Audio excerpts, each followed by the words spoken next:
Actors in the multi-billion-dollar gaming industry are on strike over the very real threat of artificial intelligence.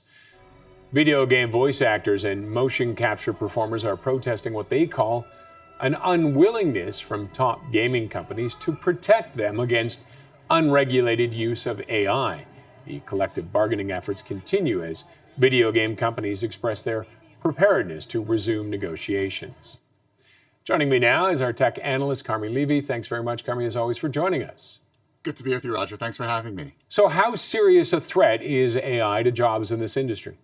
It's an incredibly huge threat. In fact, we can use the word existential here because it really does play to the very future of career paths for these individuals. If AI can replace a voice actor or a motion capture performer and just basically use technology to recreate those roles, then where do you find a job? And just as importantly, where are all of those entry-level jobs for the background characters, the non-stars, kind of the first job that you get when you're in the industry?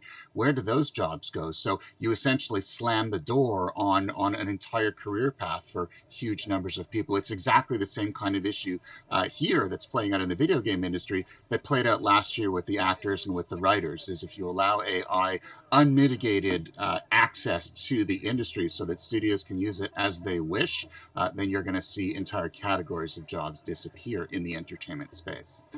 And can they stop this, though? I mean, because once AI takes over, I mean, it's inevitable this is going to happen. How do they stop this? Yeah, I mean, the genie's definitely out of the box here. AI is not going back into it. We are not going to lose this technology.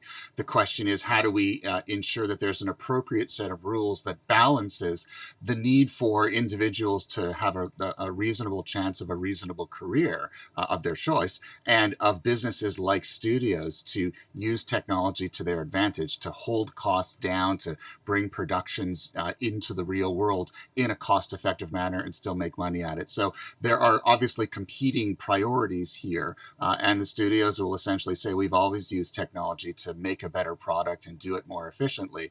And of course, the performers on the other side are saying, AI without these kinds of controls is a much bigger threat to that possibility than any previous technology that we've seen up until now.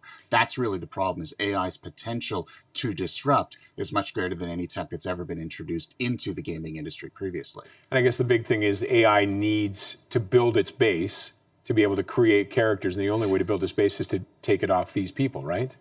Very much so. There's sort of two sides to it. On the one hand, AI can, replace your job because they've already got everything on file. So then AI can recreate the character, recreate the voice, recreate the motion around it. And then to add insult to injury, how did the AI get so good? Well, it was trained on your performances that were done previously. So going forward, the technology is going to create the product and you're not going to be compensated for it. So that may very well be the future. We may very well see that happen. In fact, it's already happening in the industry to a certain extent.